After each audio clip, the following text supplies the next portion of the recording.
Radhe Radhe friends. आज मैं लेकर के आई हूँ आपके लिए एक और नई कहानी, दूसरी बीवी। यह कहानी नव्या की है, जो अपनी शादीशुदा जिंदगी में हर दिन अपने पति रोहन के रूखे व्यवहार और तानों को सहती है। जब नव्या इस रात से पर्दा उठाती है तो उसे सिर्फ नव्या ने हमेशा यही सोचा था कि रोहन का स्वभाव ही थोड़ा कड़क है। शादी के 4 साल बाद भी रोहन ने कभी उसे प्यार नहीं दिया जिसकी वह हकदार थी।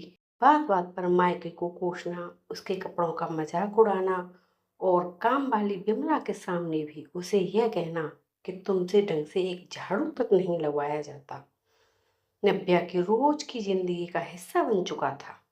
वह घर की शांति के लिए हर अपमान को पी जाती थी, लेकिन उस सुबह जो हुआ उसने नव्या के पैरों के नीचे से जमीन ही खिसका दी। रोहन ऑफिस के लिए जल्दी में निकला और अपना पर्सनल आईफोन डाइनिंग टेबल पर ही भूल गया। तभी फोन की स्क्रीन पर बार बार जगमाने लगी। लगातार 7 मिस कॉल आ चुके थे। नव्या ने उत्सुकतावश फोन उठाया। स्क्रीन पर जो नाम चमक रहा था उसे देखकर नव्या का दिल मानो धड़कना भूल गया। वहां लिखा था दूसरी बीबी। नव्या के हाथ कांपने लगे। उसने रोहन का पुराना सिंपल पासवर्ड आजमाया। उसकी बर्थडे फोन खुल गया। उसने जैसे ही उस नंबर की चैट हिस्ट्री खोली, उसकी आंखों के आगे अंधेरा छा गया। रोहन उस लड़की को हर महीने घर के बजट से पैसे भेज रहा था, उसे असली बीवी कह रहा था, और नव्या के बारे में लिखा था वह तो बस एक घरेलू नौकरानी है जिसे माँ की सेवा के लिए रखा है। जल्द ही उसे लात मारकर निकाल दूंगा। अभी नव्या सदमे में ही थी कि दरवाजे की घंटी बजी। रोहन हाँफता हुआ अंदर आया। उसने नव्या के हाथ में अपना फोन देखा। रोहन का चेहरा गुस्से से भेड़िया जैसा हो गया। उसने झपट कर फोन छीना और बिना एक पल सोचे पूरी ताकत से नव्या के गाल पर एक करारा तमाचा जड़ दिया। कड़ाक। थप्पड़ की आवाज इतनी ऊंची हुई थी कि रसोई से काम वाली बिमला और बेडरूम से नव्या की सास बाहर आ गई। नव्या फर्श पर गिरी पड़ी। उसकी लिपस्टिक के कोने से खून बहने लगा। तुम्हारी हिम्मत कैसे हुई मेरा फोन छूने की, नीच औरत! मायके वालों ने जासूसी करना सिखाया है क्या?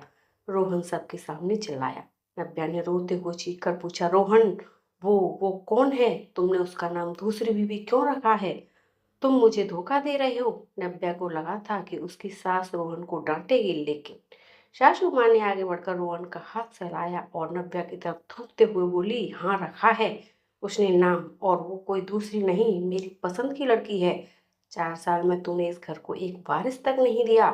दिन भर मनुष्य चेहरा लेकर घूमती है। मेरे बेटे ने अगर बाहर अपना दिल लगा लिया तो क्या गलत किया? अपनी औकात देखी है आईने में। नव्या ने फटी आंखों से अपनी सास को देखा। फिर उसने काम वाली बिमला की तरफ देखा, जिसके चेहरे पर नव्या के लिए हमदर्दी नहीं बल्कि एक अजीब सी कुटिल मुस्कान थी, जैसे वह नव्या की इस दुर्दशा का मजा ले रही हो। जिस काम वाली को नव्या अपनी बहन मानती थी, वह आज उसकी बेइज्जती पर तमाशा देख रही थी।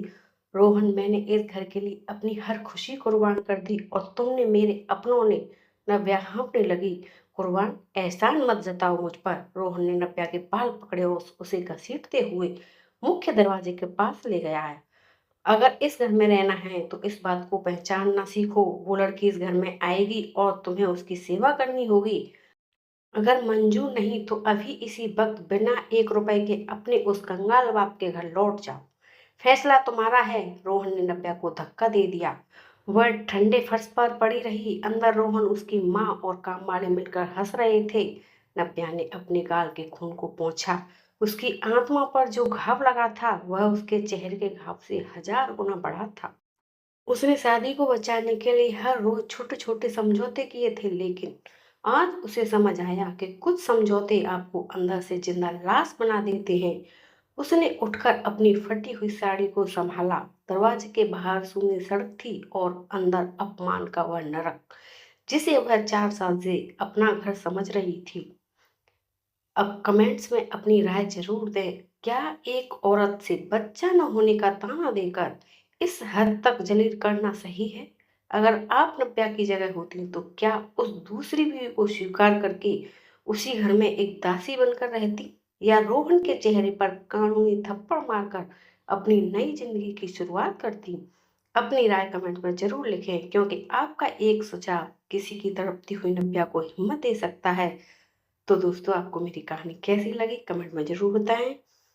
मिलते हैं ऐसी एक और नई कहानी के साथ। तब तक के लिए धन्यवाद। Thank you. राधे राधे सभी को।